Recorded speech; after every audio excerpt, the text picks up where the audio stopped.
What's poppin'? You know how we moving, man. Titans Colosseum in the building. Yeah, my two co-hosts, they don't need no introduction. Firestone Morocco and yours truly. Let's get it. Okay, now tighten up, it's a Coliseum. Fake people, you'll never see them. Everybody authentic, dog, you can join to it, just take a DM. Everybody in the city rocking, it don't take much to be loved. I scared the doctor on my last visit with that two-tone in my blood. We don't play around, we just hold it down. They scared to play us on our side of town. Say we going through a rebuild, but are we really going through it, man? Stacking up on our receiving core, I don't see a ball going through their hands. Creeping up on our division rivals, they gon' really think that we the boogeyman. F the Ravens and the Texans, Jaguars and the Colts too. Real talk, if anybody not rocking that two-tone blue, you can catch us on the podcast. We gon' keep it real, we gon' speak fast. Always live on game day, we like Mike Keith when he yell sag.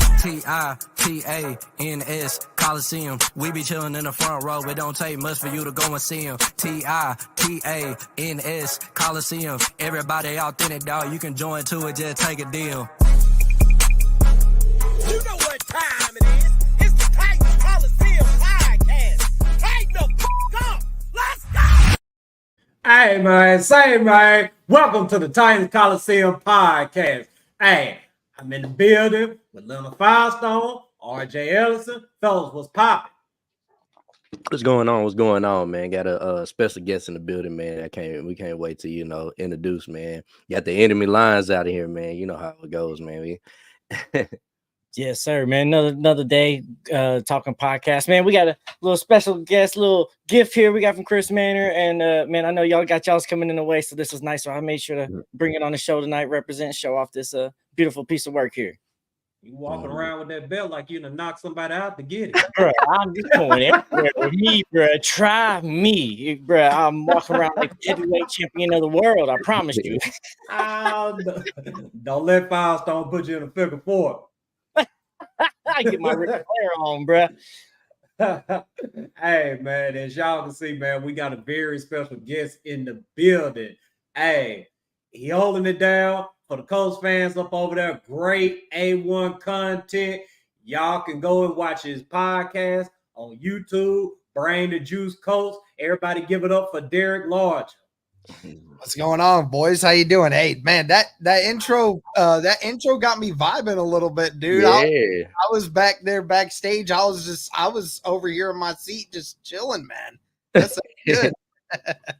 Nah, yeah, man. We gotta bring it each and every time, man. Just like you would bring the juice, man. Talk to the people about your podcast, man. Yeah, man. We started, Cody, actually, my co-host, started it back in 2019.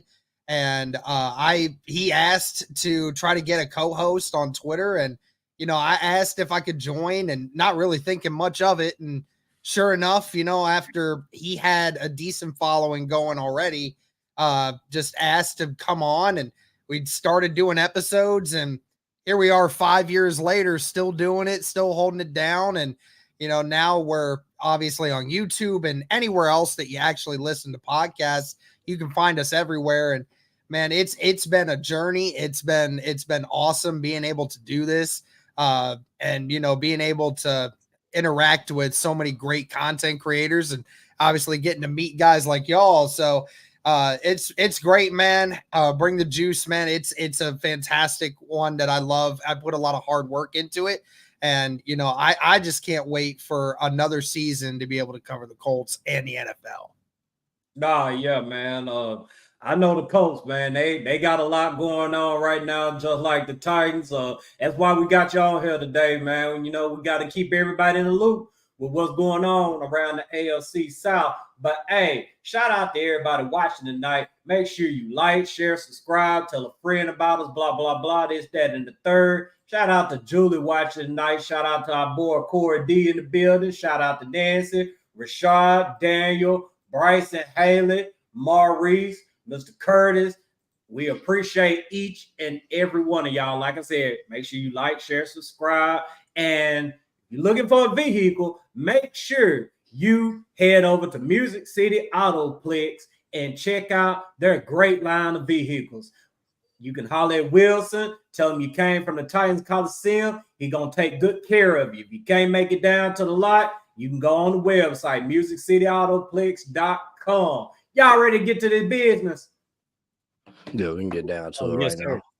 Yeah, we're gonna be talking some two-tone business most definitely, but this show is more about the Colts. Cause like I said, this month right here, I want to give y'all, some insight as to what's going on around the AFC South. And as we had the H-Town rundown guys on here last week, we bringing you Colts content this week with Mr. Larger. So, Derek, we're gonna start the show off with your thoughts on the Colts offseason overall. The first part of the offseason pretty much went down exactly how you would expect most Colts off seasons to go down, which is quiet and really not much going on. So, which kind of sucked because, we came into this off season and a ton of people were talking about, are the Colts finally going to make a move? Because, you finished 2023, a few plays away from making the playoffs and, winning the division and, everyone understanding how good you are. But, and then that was without Anthony Richardson, without Jonathan Taylor for a good part of the year and a first-year head coach. So, the standard was high. And I think a lot of people, even though we know Chris Ballard is typically not a GM that splurges on free agency, we were hoping that at some point, maybe there'd be just one move that the Colts would make that just made you just go, wow, the Colts are actually serious about trying to, get something going. But that never happened, man. I mean, the Colts team pretty much brought back their entire free agent list of guys that they needed. Michael Pittman got a new contract. Julian Blackmon got a new contract. They extended some guys like DeForest Buckner and Zaire Franklin before free agency kicked off. And then they brought Grover Stewart back. They brought a couple other guys back. So, it was really just about trying to keep this unit together. The only real losses that you had were Gardner Minshew and Zach Moss. And, the Zach Moss one, I believe, hurts more than the Gardner Minshew play. But at the end of the day, you still got Jonathan Taylor, so I'm not entirely worried about it. But it definitely stunk that we didn't do a lot of free agency. It kind of made for some bland content, not going to lie. But the draft comes around and, the draft was fun. It was a very interesting time because, the Indianapolis Colts, when they got into that draft room, Cody and I talked a lot about what would be the first thing the Colts do. And we said, dark horse, it's a defensive lineman. We didn't think they would do it because there was just too much good talent to spend at that 15th overall pick for offense or at corner. But they went with Latu, and they, by all accounts, by every measure, the dude definitely was the best edge rusher in the entire draft process. Amazing that he fell all the way to 15. And then you get a couple other great picks in there, Adonai Mitchell in late in that second round, and a lot of people talking about him being a first rounder, and he fell all the way. He's been great too. And I mean, we can talk about it more as we go along, but I mean, he has been lighting it up in practices so far this offseason. I can't wait to see what he does in training camp.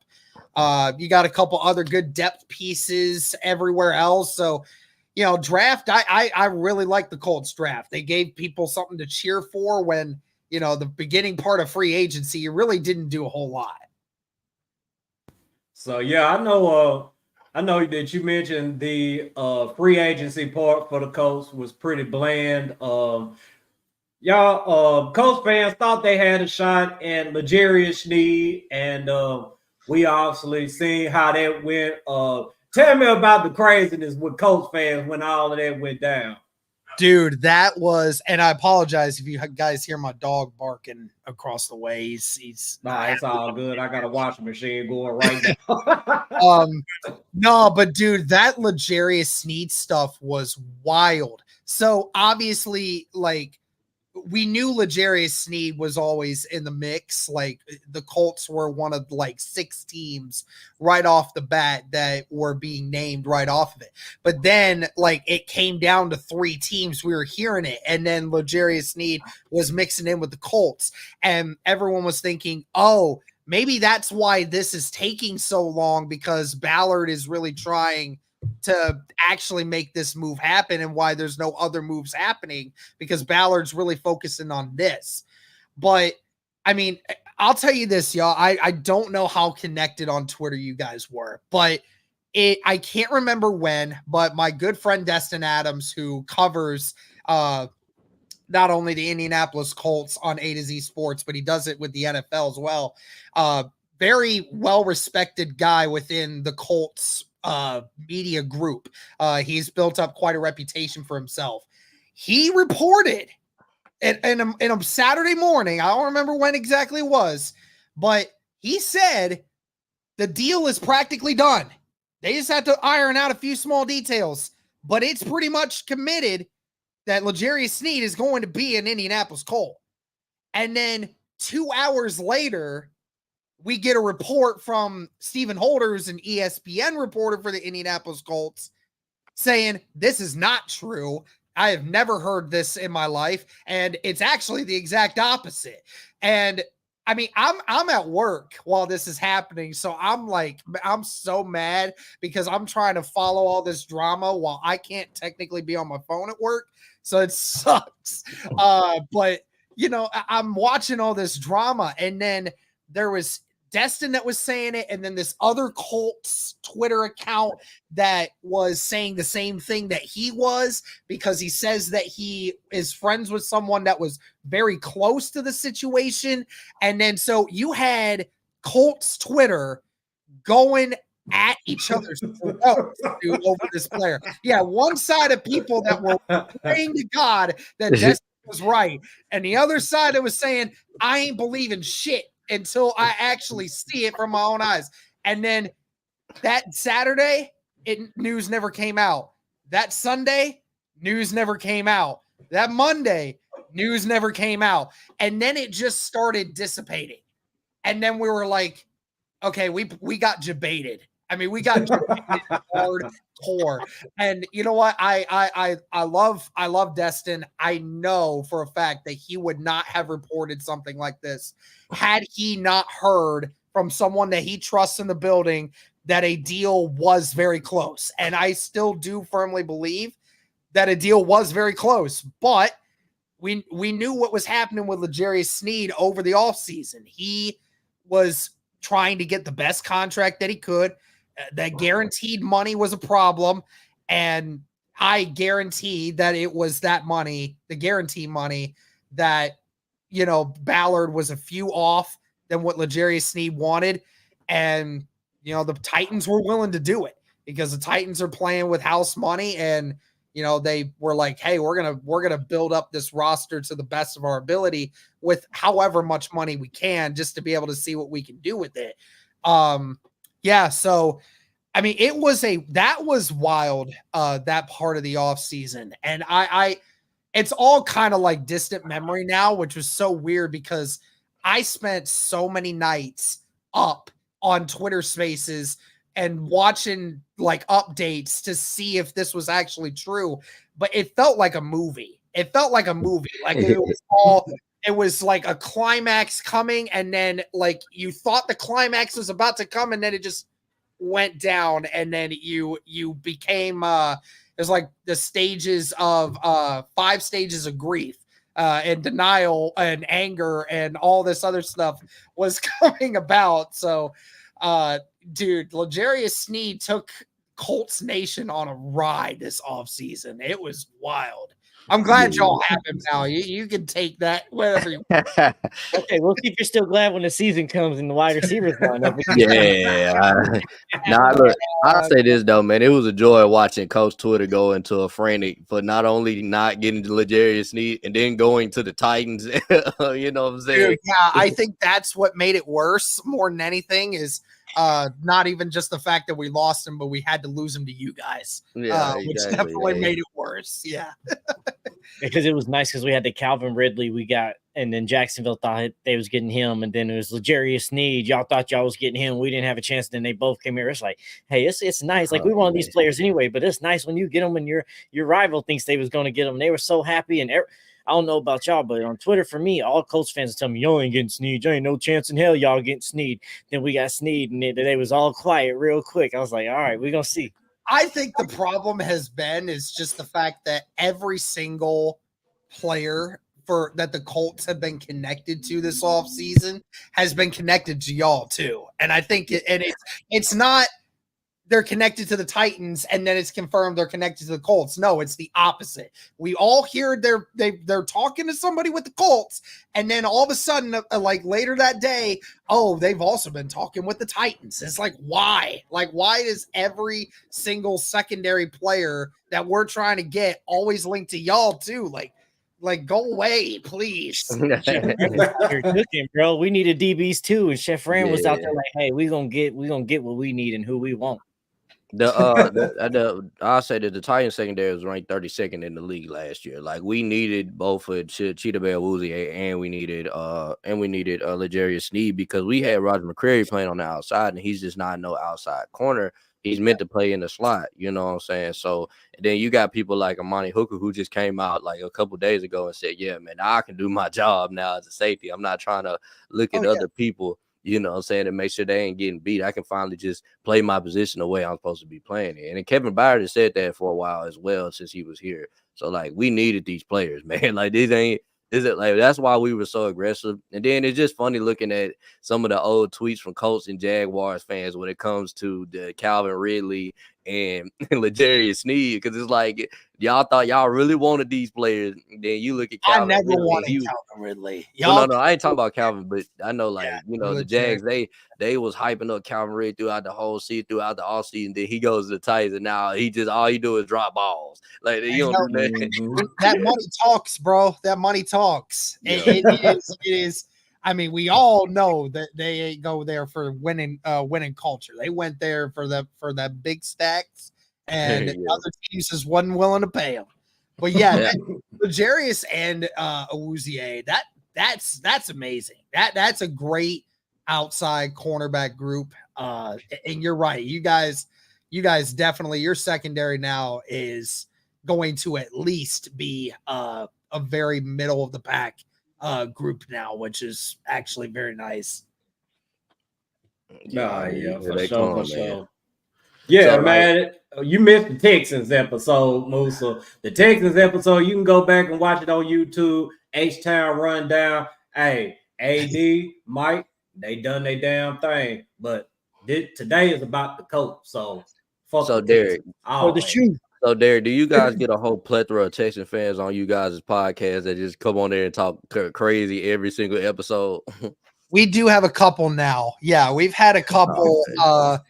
We've had a couple now coming over because, anytime I'm talking about CJ Stroud, or if I'm talking about, in the offseason, I was talking about, them getting Stephon Diggs and, this whole wide receiver unit and how, it might implode in a year.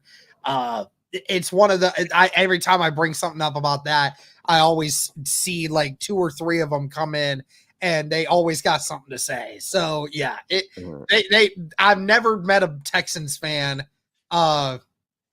before this year. And now all of a sudden they finally good now, and now they come out of nowhere. Yeah, they coming out the woodworks, man. It just blows my mind.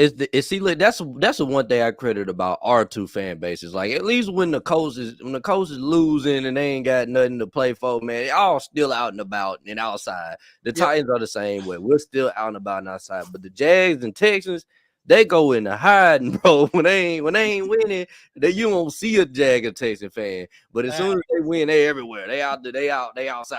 Like, nah. Oh my gosh, yeah. Yeah, and so like kind of with the free agency and off-season talk too, while we're still on that, like after everything that the Colts has done, what is still big question marks for you moving forward? What is still some team needs or things that concern you for this team moving forward before we get into preseason?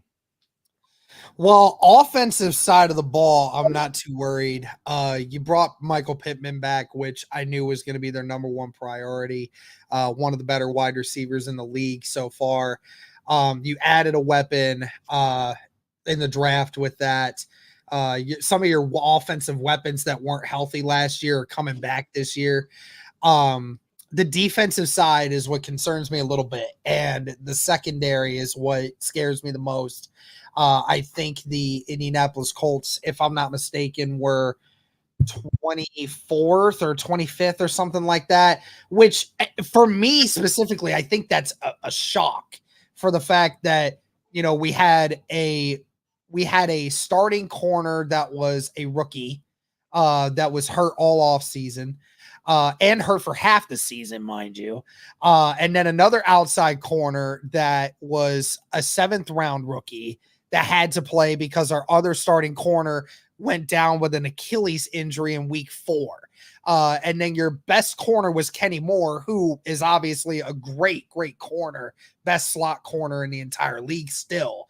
But outside of that, you know, Julian Blackmon was a great safety for us, had this best season this last year as a Colt, but went out in the final 3 games of the season in which we needed him the most. And it turned out to kill us in the end, especially against the Texans in that final game.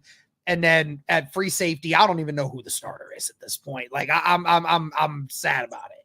So, you know, this secondary was bad last year, mainly just due to the fact that they're all young. They're all still trying to find their own way, and it got hurt like a ton. So, and the Colts have yet to do anything about it. Literally, like, Ballard has not made a single move in the secondary outside of drafting a 5th round safety who he's planning on moving to corner. Which I don't understand the move of that, but I mean, that's it. That's all you got. And now you're hoping that your guys remain healthy, and you're hoping that they gel together and are able to figure it out, which, I mean, they can, but I don't necessarily think that even if they all remain healthy, they're going to immediately jump from a bottom tier to a mid tier or above mid tier level secondary just because of one more year of doing all that. So I'm really hoping that they'll pick up either Quandre Diggs or Justin Simmons still in this offseason, because we need the help at safety so bad right now. Man, what's going on with safety around the AFC South, man? I mean, the Titans got safety problems. Colts got safety problems. Texans got safety problems. Hell, the Jags could use some safeties, man. Man, it look like this division, man, don't like safeties. Well, and I mean, I would argue that the Colts have the best safety of everyone in the group. Julian Blackmon, I do believe, is the best one of all of them. But the problem is he didn't stay healthy for the entirety of the season. So that's the problem. And that's why the Colts didn't want to commit to him long term. The Colts suck. Okay, yeah. So says the Titans fan, right? Okay. Yeah. Anyway, so... But yeah, like, for Julian, though, that's why he only got a 1-year contract, because he didn't play in the final 3 games. He didn't stay healthy in the most important aspects of the seasons. And the Colts are like, okay, if you play for the vast majority of games this year and don't go out in the final game of the season in which we absolutely need you, then we'll commit, because he obviously plays really well, but the health is an issue. So, I mean, there's that. But outside of that, I mean, the Colts free safety position is so bad that the 3rd string free safety that's on our roster was a dark horse to actually be the starter this offseason after last season tearing his Achilles, never played, never stepped on the football field as a rookie. And then first practice of mini camp tears his ACL and ends up not and isn't going to be able to play this year. So 2 straight seasons now, he's not going to play football. And the sad part is that was the guy that a lot of people were thinking he might actually be a dark horse to actually be the starter, which that tells you how bad he was when he was a 5th round. He was a 5th round rookie, basically. And I mean, the Colts have invested a lot of capital, draft capital into that free safety room, and it's just not panned out right now. And that makes Money Hooker sound like an all-pro right about now. No lie. Look, I say this, I think Amani Hooker is due for a good season this year, man. Like I was the one that don't like his contract, but at the same time, I had to think like, man, he really didn't have any good corners around him. And then Mike Vrabel don't like to get aggressive a lot, so it's like he kind of had him sitting back, man, and just playing back. So we'll see, man. Yeah. We'll see. Because I'm excited to see what our safeties do this year, because we haven't been able to truly evaluate them, because like you said, so many times they're not being able just to play their position and their role. They also got to watch the corner over there to make sure if he mess up, I got to make sure to cover his back too, because they're playing 15 yards, 10 yards off, because they be getting beat all the time and they can't cover nobody. So now we got some DBs that can actually cover. These safeties in the backfield can actually do what the fuck they're supposed to do and just watch their zones, watch their mans if it comes through there. They don't have to be always wondering if the guy to my left or the guy to my right is doing their job. They know now. They can actually go out there and execute. So I know we keep talking about the free agency for safety for us too, but if we don't land Simmons or somebody else, I wouldn't be surprised if Molden and Hooker had a good year this year.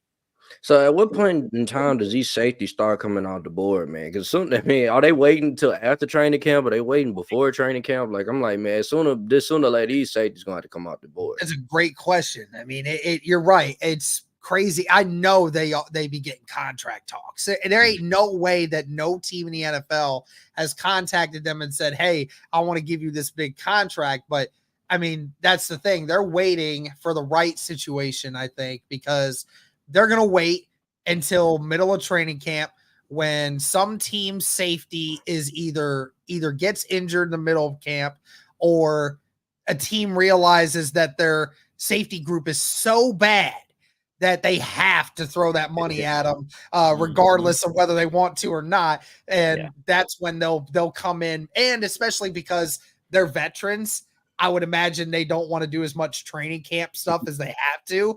So like they can learn playbook stuff like within a few weeks with some time. So, if you're a veteran, you're good and somebody's going to be calling, you ain't in any hurry, honestly. Yeah, I just look at it like this, I just want to know like when does Justin Simmons come off the board, man? Because I'm like, dude, there's no way you haven't been getting, like, you're too good of a player, man, for you to just be waiting this long. The last 3 seasons. I don't even care if you're 30. Like, come on. I think that's one of those things, like he said there. It's like, I agree with that 100%. Some of these guys don't want to go to training camp, or they're getting contract talks and maybe they're wanting 1, 2, 3 more million a year, and they might not give them that now. But if somebody gets hurt, the market might jump up a couple million a year. So you might get a little bit more money. Like, it's definitely, I think safeties are in that position right now that it's definitely not going to hurt your value if you wait till after training camp to sign a contract. Like, I don't see any team just like, oh yeah, we're good. We thought we was bad at safeties. Nope, we're good now. I don't see any team being like that after training camp. I just feel like I'm gonna say Jeffrey. Justin Simmons it should be the first domino to fall before all the other safeties keep signed, because they want to see what number he's gonna get, and they're gonna go based off of that, in my opinion. So I just if you want to know how the league views the safety position, man, this should be a good telling, man, how the league views it. Because I mean, safety to me is becoming a new running back. It's not that big of a difference maker unless you have like a Ed Reed or Troy Polamalu or something, man. Like, if you don't have one of those, man, and I think it's a lot to do with the way they got the hitting now. Like, you can't knock people out anymore. So it's like the Steve Atwaters, the Ronnie Lotts. We're never gonna see those again. You know what I'm saying, from the safety position. So nowadays that safety has to be a ball hawk. If he's going to be those guys like the Troy Polamalu and the Ed Reeds, they could hit, but now you can't hit. So you just got to go out there and be a ball hawk. Anything that's thrown your way, it's either knocked down or in your hands. And then that's what's going to make you define better at that safety position. Cause I mean, you can't even hit drop tackle now. So no more bystanders, no more, no more Brain Bishop. You know what I'm saying? We ain't going to see those type of players. Yeah. All right, so let's go ahead and address the elephant in the room for the Colts. Man, we got you here for a reason, Derek. So we got to talk about it, man. Anthony Richardson. I knew it. He came in the league, and to me, he didn't look all too bad at all. I know you remember the Rams game or whatnot. Colts went down. He let him back into the game. So he showed that, he's got some of that clutch in him that, every starting quarterback needs. But he only played in 5 games this past season? It was 11 quarters. 11 quarters. Yeah. So, I mean, first and foremost, he's got to stay healthy. But let me get your thoughts on Anthony Richardson and what he needs to do in order to take the second year leap that all Colts fans are expecting him to take. Well, I mean, I'll start it out by simply the obvious that everyone is saying, bro, you gotta stay healthy.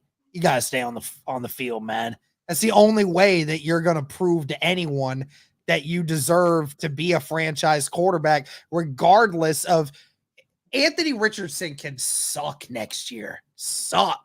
But if he plays all 16, 17 games, then at least you beat the narrative that you are an injury-prone quarterback and that you can stay healthy. So what? A lot of people are thinking you're not ready for this league yet, and that's fine. Ultimately, Colts fans just want to see that you're going to stick around and that you're going to be available, because we have just had so much bad luck over the last 5 years with this quarterback carousel that we've been going through. And we just need to see you around. Like, just whatever it takes. Do what Peyton Manning used to do. Fall. Seriously, just fall. Like, if you know you're gonna take contact, just fall, dude. Honestly, I don't care. Live to fight another day. That's why Peyton Manning stuck around so long, because he knew when to take his shots. So just fall. I don't care. I know you're gonna be better the next down. That's fine. So I will sit here. I will tell every Titans fan I know the same obvious answer. We're not going to know what Anthony Richardson is fully capable of until we actually see him play significant minutes. Now, I will say this. I am a Anthony Richardson truther. I am probably higher up on Anthony Richardson than most people, including most people in my fan base. I want to remind people, in 10 quarters of football, Anthony Richardson had 7 touchdowns. In his first 4 games as an NFL quarterback, when people said he is as raw can be, had 7 touchdowns in the first 10 quarters. You add those numbers up, that's 38 touchdowns at the end of the year. That would have put him second in total touchdowns of any quarterback in the entire NFL had he kept those numbers going all the way through the season. And he very well could have, because the problem you saw was in that second game against Houston, he had 2 touchdowns in the first 5 minutes of the game. Ultimate problem was that touchdown that he scored on the second one, he got a concussion and had to leave in the first quarter. So he could have racked up. He at that rate, he would have had 5 before the Houston Texans defense knew what to do with him. So there was that issue. And then, of course, Tennessee, that game, he went out mid-second quarter. He had a whole second half he could have played. So we're looking at those numbers and saying he could have had more touchdowns in those games had he been able to stay healthy. And, I mean, I know that the graphics people keep talking about, is he going to be the MVP? Is he going to be the dark horse MVP? Is he going to, set the league on fire? I don't really think he's quite there yet, but I think a lot of people are failing to recognize what he was mentioned as when he got drafted. The guy that was the most raw of everyone in the draft class. He was someone that had people talked about he should have sat a year because he needs to learn how to be a quarterback. And unfortunately, in a messed up way, that's what happened this last year. He got to sit, he got to watch, he got to observe and understand what it takes to be a NFL quarterback from the sidelines, and understood that the hard way that you got to be better about handling your health. But I think people are not realizing just how good this Colts offense can be with Anthony Richardson. This Colts offense was a top 12 offense last year with a trash quarterback and wide receivers going out, weapons going out with injuries all year, and a offense that wasn't designed to run through Gardner Minshew. It was designed to run through Anthony Richardson with the pass run option, that RPO quick pass option that he gives you. And not to mention the fact this kid can throw I watched that. I'm sure maybe you guys have seen the highlights from their last offseason. I watched that man throw a 70-yard pass off his back shoulder to Alec Pierce in the end zone for a touchdown. I watched that with my own eyes. I cannot believe what I was seeing. Like, no one has that arm talent except maybe a few guys in this league. So he has all the intangibles in the world to absolutely become one of the best quarterbacks in the league. But at the end of the day, he's got to be able to stay on the field. And I trust Shane Steichen to be able to lead him in that, because Shane Steichen is a perfectionist. He's someone that is very serious about the game of football. And Anthony Richardson is a very mature person, not even just a player, just a mature human being for his age. He's only 22 years old, and he's a super mature person. He's a nice person. So, bro, get out of here with the current stuff, bro. I get nightmares of that. Seriously. Oh man, no. Get out of here. And I would say this too. Like, I disagree with you a little bit. Like, AR, don't sit there and fall. Don't take the miss. Stay in there, chest out, arm fully extended with the ball out there. Okay, all that, keep it to your chest up. Don't worry about that. Keep the ball all the way out. All right, and take that hit. Don't be no wuss. You got this. Yeah, put it all on the line.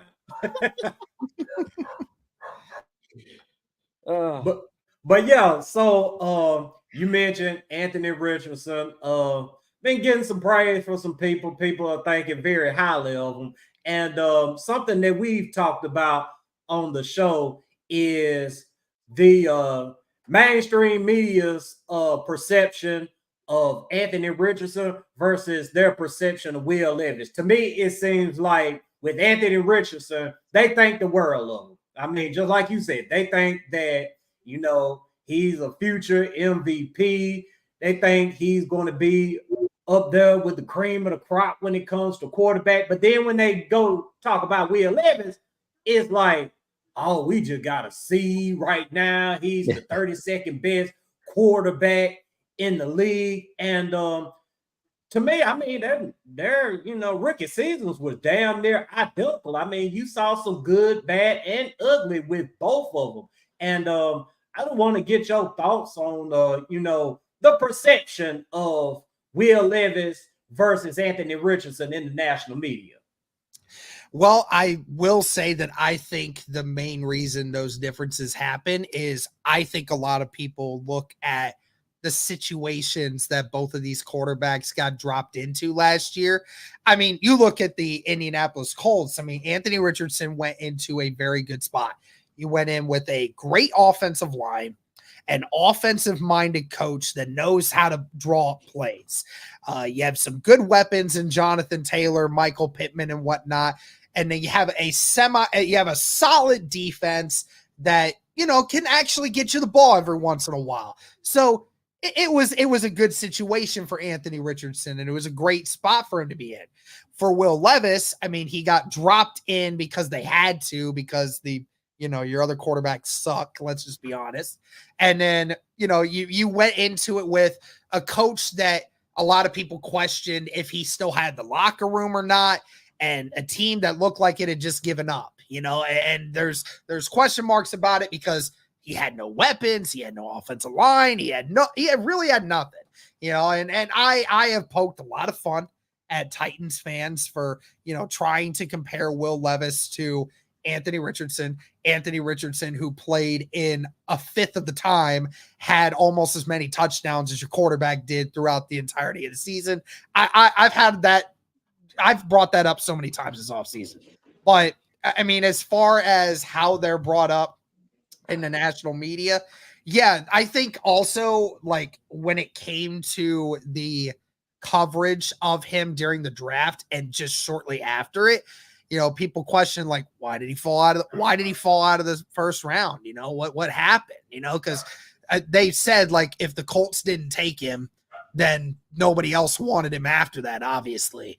So, people questioned, is he actually like a smart kid? Is he actually committed to football? And all of these other things. It's the narratives that always get pushed out for a lot of different people. So, it is what it is, but I do think that you're going to see a different side to the national media this year when talking about him, because now he has a competent coach offensively that knows a thing or two about how to run the offense.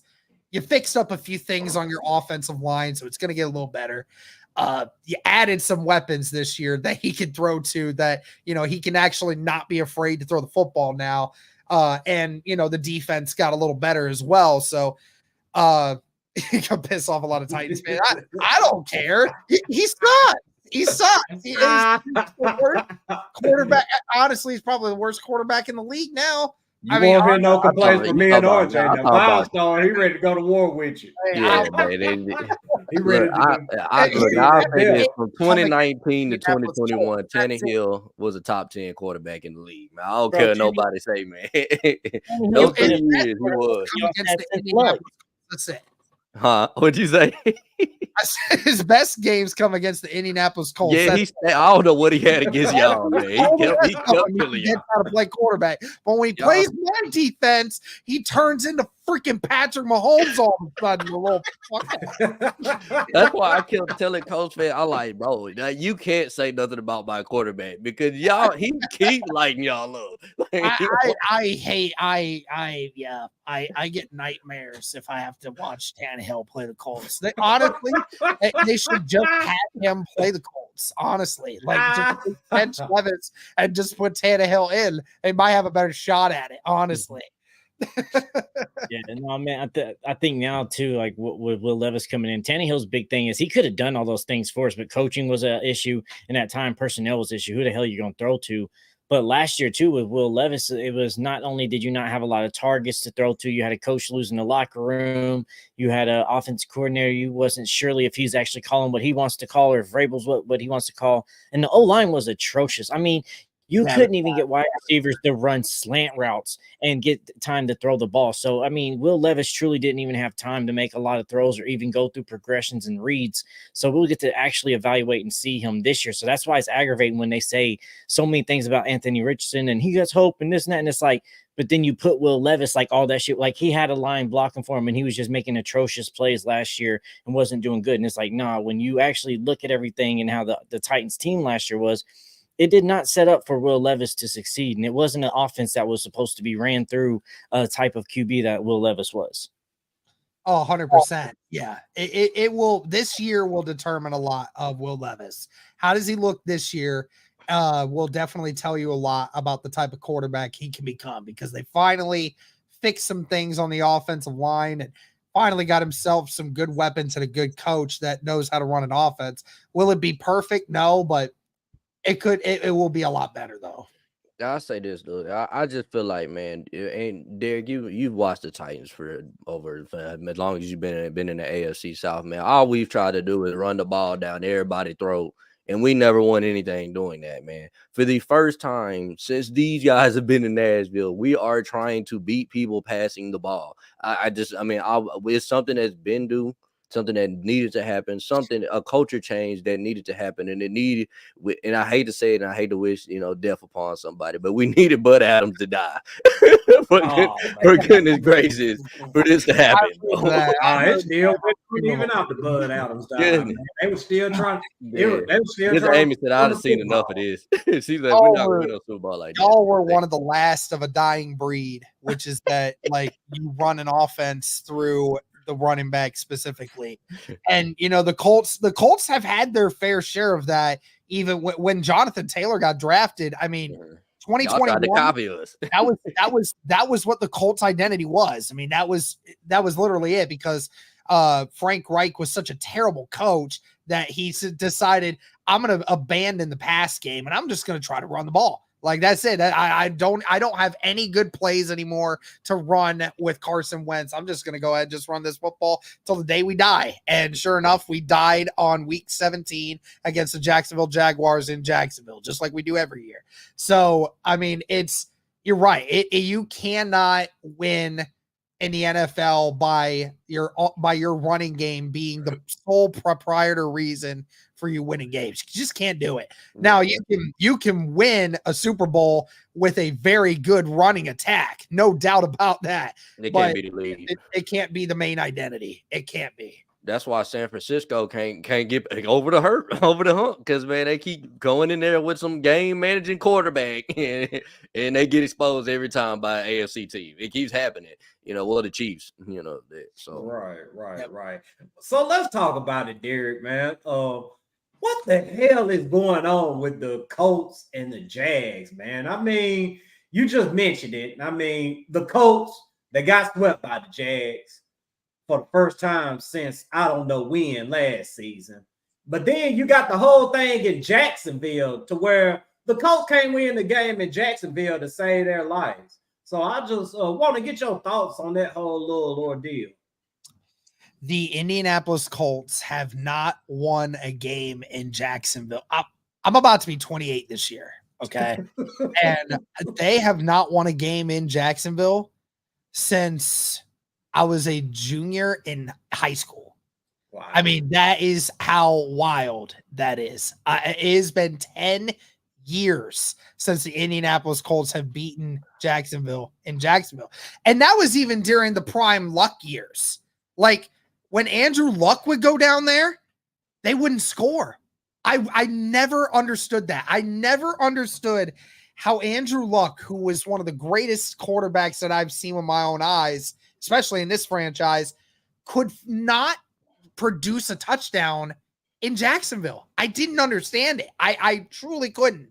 So, we beat Jacksonville more times in our building than they beat us. It's been back and forth over the last several years, but we've won our fair share of good games against them. But when we play them there, I don't know. I really do not know what it is. I don't know if it's psychological warfare at this point. Just like every time you see that game on your schedule, the players are getting that thought in the back of their head that, like, well, here's another year of this bullshit. I don't know if that's what it is at this point, or if there is actually something in Duval land that actually has us cursed. I have no clue, but it has gotten so bad. Okay. Now, anyone that wants to know my feelings about the Indianapolis Colts in Jacksonville, I urge you to go watch the video I put up at the end of the 2021 season, the end of the 2021 season. Go watch my reaction to that recap of that game. And it sums it up very, very nicely. I have said, I have it on record, and my fan base hates me for it, but I don't care. I have said that until the Colts actually win in Jacksonville, I will never pick them to win in Jacksonville. I don't care if we're Super Bowl favorites and Jacksonville is the worst team in the league. I will never pick my team to win in Jacksonville again until they actually do it and prove me wrong. Because I've been doing it for 10 years and I've given up hope.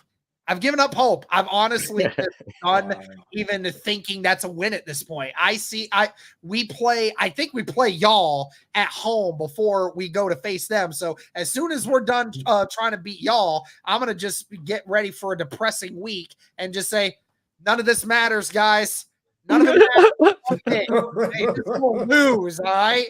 Just every time something happens. They're gonna be tough at their house, though. I ain't gonna lie, because they actually, man, they got a great old D-line, bro. Their D-line is ridiculous, you know. Oh, yeah. So I don't know, man. It sucks.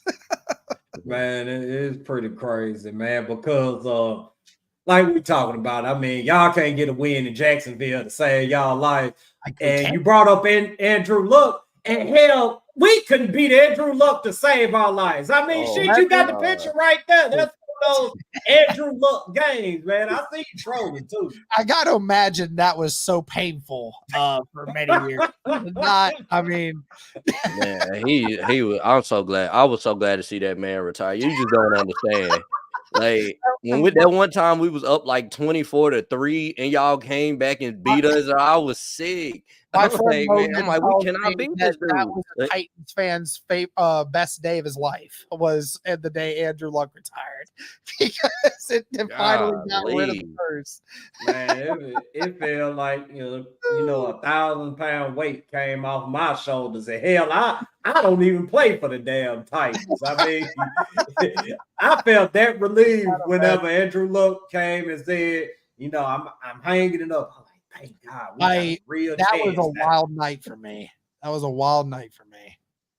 Yeah, most definitely. But hey, appreciate everybody that's tuned in tonight. Make sure you like, share, subscribe, tell a friend about us, blah, blah, blah. This, that, and the third. Our special guest in the building. Bring the Juice Podcast. Derek Larger. Y'all go check out his content. He holding it down for all of the Colts fans, and head over to Music City Autoplex and check out their great line of vehicles.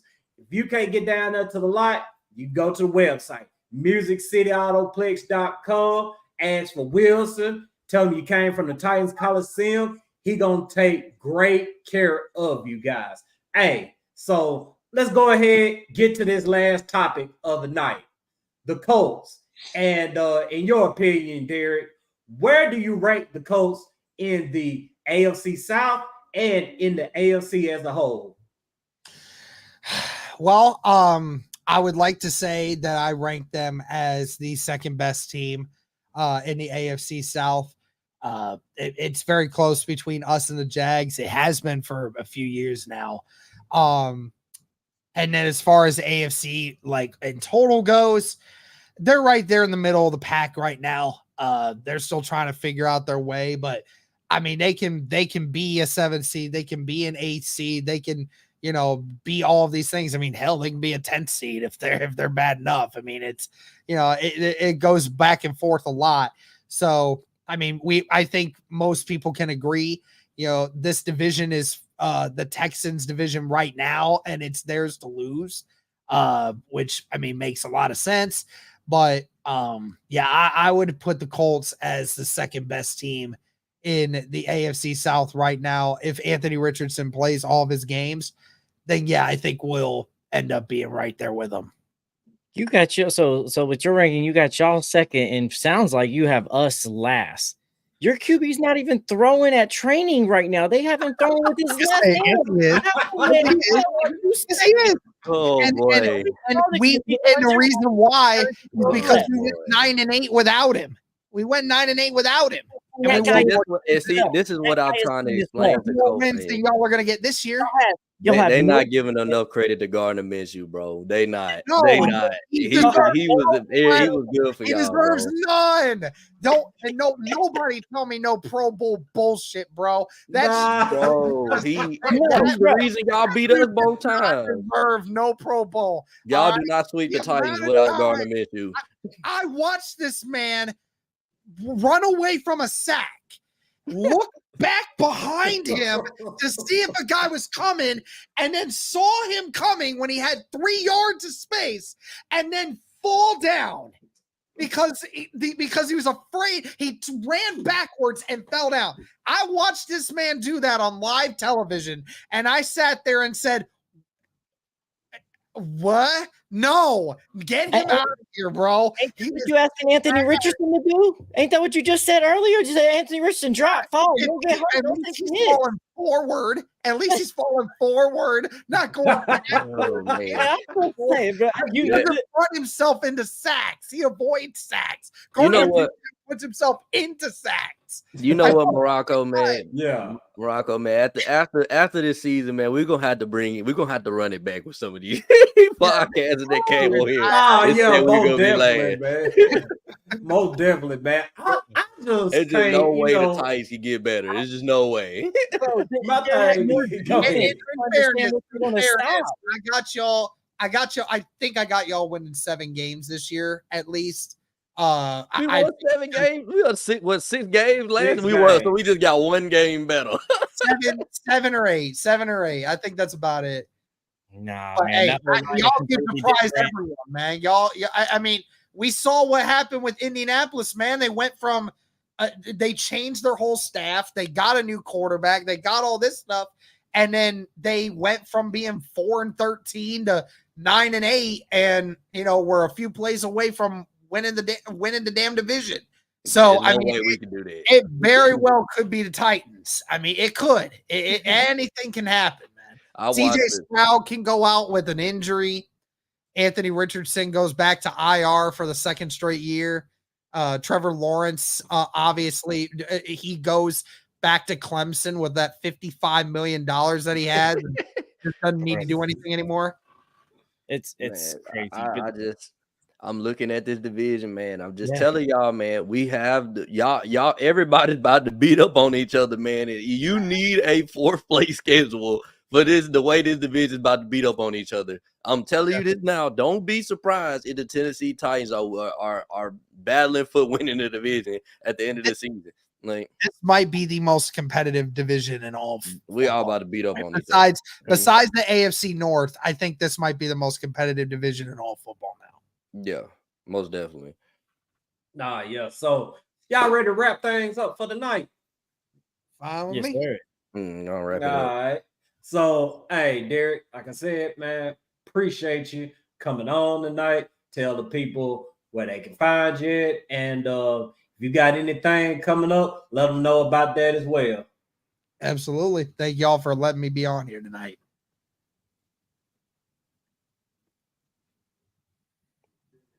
Wait, what happened? Why we going?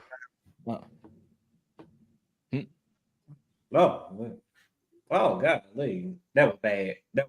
I thought my bad. I thought it was something I was supposed to be doing. I'm like, Nah, yeah.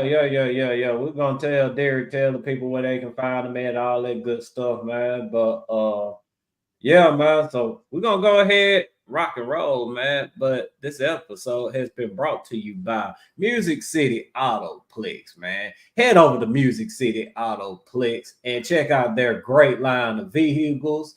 You can go holler at Wilson, tell him you came from the Colosseum. He gonna take good care of you. Can't make it to the lot, go to musiccityAutoplex.com and check out their great line of vehicles. Fellas, been a great show tonight. We're gonna holler at y'all Friday, man. Talk the fuck